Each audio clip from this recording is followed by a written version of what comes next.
Hello and welcome to a new video from the WOW Canine Integral Center. Today we're going to wrap up this mini virtual block we've created here about how to get a dog or what to consider when getting a dog. In the first video we looked at the downsides of getting a puppy, right? Like having to feed them, getting them vaccinated, the time they take away from our free time, etc., etc. Well, once we've decided that we can handle those inconveniences, sorry, I'm dealing with a terrible cold.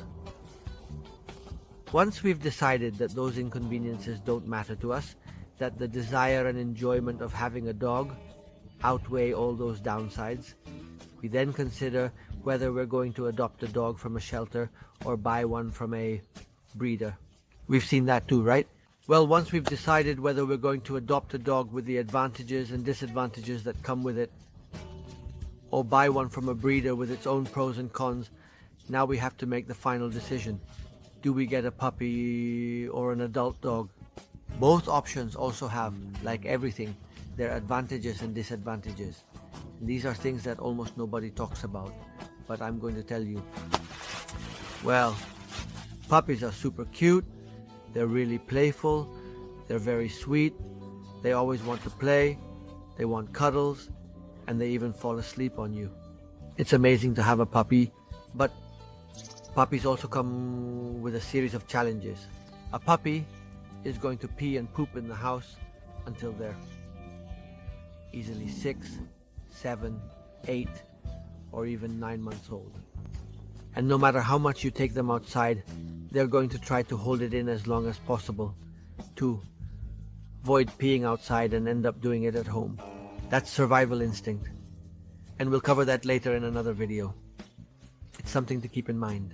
And we have to be ready to clean up pee and poop for a lot of days, because dogs pee and poop every day, and sometimes several times a day. That's patience. What else? When they start to lose their baby teeth and get their new ones, that hurts. And since it hurts, they calm themselves by biting. Biting whatever they can. Biting your hand, biting the furniture, biting the cushion, biting their bed, biting everything. They're going to bite. Everything. Absolutely everything. And there are people who don't like that, who don't like seeing their furniture. Look at Ula, who has been one of the best dogs I've ever had in my life. She's in the first videos if you want to meet her. You'll see her last days there. Well, as a puppy, she completely destroyed an entire sofa. An entire sofa. Just left the wooden frame and that's it. That's what I ended up with for my sofa. Well, what do I do? Well, it's just patience. Training her well, obviously, and all that. But that's just how it is. It's what you have to deal with. And there are people who tell me, my dog is destroying my house. So, how old is your dog? My dog is 6 months old. That's just how it is, my friend. That's just how it is. She got a puppy and that's all she has.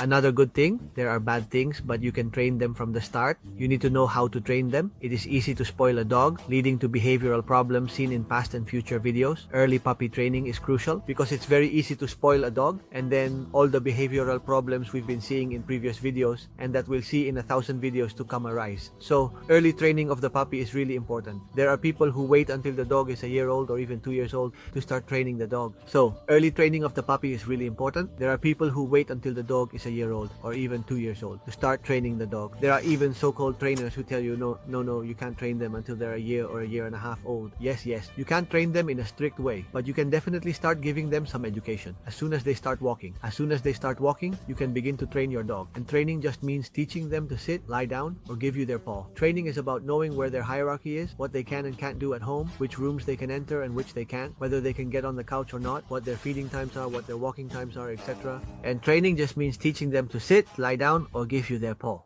Training is about knowing where their hierarchy is, what they can and can't do at home, which rooms they can enter and which they can't, whether they can get on the couch or not, what their feeding times are, what their walking times are, etc., etc. Dog socialization is all of that can be taught. Socialization with other dogs. Make a video on socialization. It is confusing. Some think socializing means putting them with 10 million dogs, which is not socializing, just confusing them. Some people think that socializing a dog well means just throwing them in with 10 million dogs or 200 million dogs, and that's not socializing a dog at all. That's just making them more lost. Well, then that's it. It's clear, right? It's much better to have a puppy, aside from those inconveniences we already know about. And if you don't know them, I've already told you. It's much better to have a puppy than sometimes having an adult dog. An adult dog will save you from the problems of pee and poop in the house, and if it does happen for whatever reason, it will be much easier to teach them not to. In just a couple of weeks at most, the dog will learn to do its business outside. On the other hand, it won't destroy your furniture unless it has an anxiety problem, but we're talking about balanced dog, okay? In just a couple of weeks at most, the dog will learn to do its business outside. On the other hand, it won't destroy your furniture unless it has an anxiety problem. But we're talking about balanced dogs, okay? Normal, everyday dogs without any kind of psychological disorder or problems or anything. A normal dog. Well, if that dog already has its mature teeth, it won't have any need to destroy anything at all. It will have bite control already established, okay? It's very typical for a puppy to be playing with you and to bite down hard, causing a bleeding wound. However, an adult dog will have much better control over its bite. One downside, it has several, okay. Just as I've mentioned that getting a puppy has its advantages and disadvantages, we've seen some advantages to getting an adult dog, but it also has its downsides. The drawback is that it will not create that parent-child bond that will raise you, that the puppy will create with you. If you get a puppy, it will love you. So much that it will love you to death, even if it is an adult dog.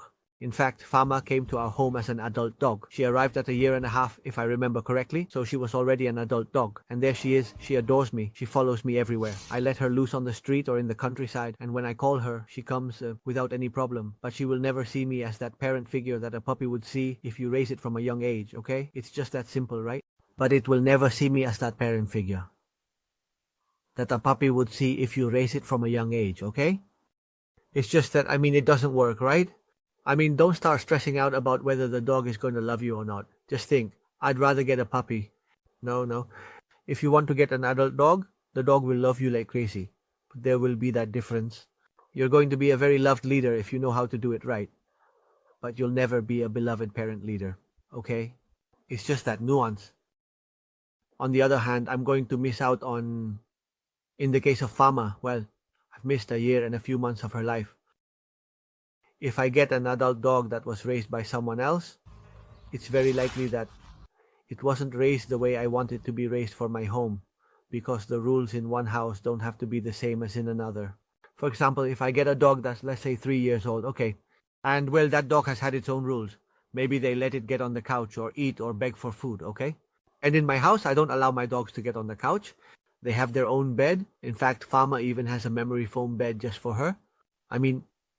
Sometimes I feel like going to sleep in the dog's bed instead of going to mine, and I don't like them getting on the couch. Personally, I think everyone should do what they want, but I don't like it when dogs beg for food while I'm eating. I can't stand having a dog looking at me with those sad eyes. I like to eat in peace. So these are things that need to be adjusted, which is an extra bit of work. And the last downside I see to getting an adult dog is that, well, they're going to live less. Okay, if you look, there was a phrase, I think it was on Facebook, something like the little time a dog lasts and how much it is loved is a scam on love. And I think it's a really beautiful phrase because you love a dog so much, even though they live such a short time. It's very sad. Well, if on top of that we get a dog that's already 3 years old, then that's even more so, right? And I think it's a really beautiful phrase because you love a dog so much, even though they last such a short time. It's really sad. Well, if on top of that we get a dog that's already 3 years old, then that too, right? Is it going to last less time? Is it going to be with us for less time? Okay, that's something to keep in mind too. But well, I think it is a matter of each home. In each situation, because each home is a world, and each personal and family situation is a world. So there are people who might be better off getting a puppy, and there are people who might be better off getting an adult dog, and maybe by changing those 4 things and taking that into account, there won't be any kind of problem. And that's it. I don't think I've forgotten anything I wanted to tell you. Now we have all the information, and we can decide if I want to buy a dog, I mean, if I want to have a dog or not, if I want to have a dog, whether I get it from a shelter, which comes with its own responsibilities, or if I buy it from a breeder, which also has its own implications. Once I've decided what I want to do there, then I know if I want to get a puppy or if I want to get an adult dog. I don't want you to misunderstand what I've said. In the end, I'm just going in circles about the fact that they live less, and I don't know. Maybe it can make people hesitant. Please. Do adult dogs need one a home much more than a young dog? Okay. It's about probability, about statistics, I mean. The older they are, the harder it is for them to find a home, precisely because of what I just mentioned. So, well, maybe it is interesting to have an adult dog at home. You send a calm dog a dog that is already calm, that is not going to destroy your furniture, that is not going to pee or poop in the house. Well, yes, it will last a little less. It will last a little less. But they also have the right. They also have the right to find a family that takes care of them, that loves them, and that they love and care for at the same time, because this is a relationship between the two. So that's it. If you liked it, subscribe and check out the next video. You're going to like it, man. A hug.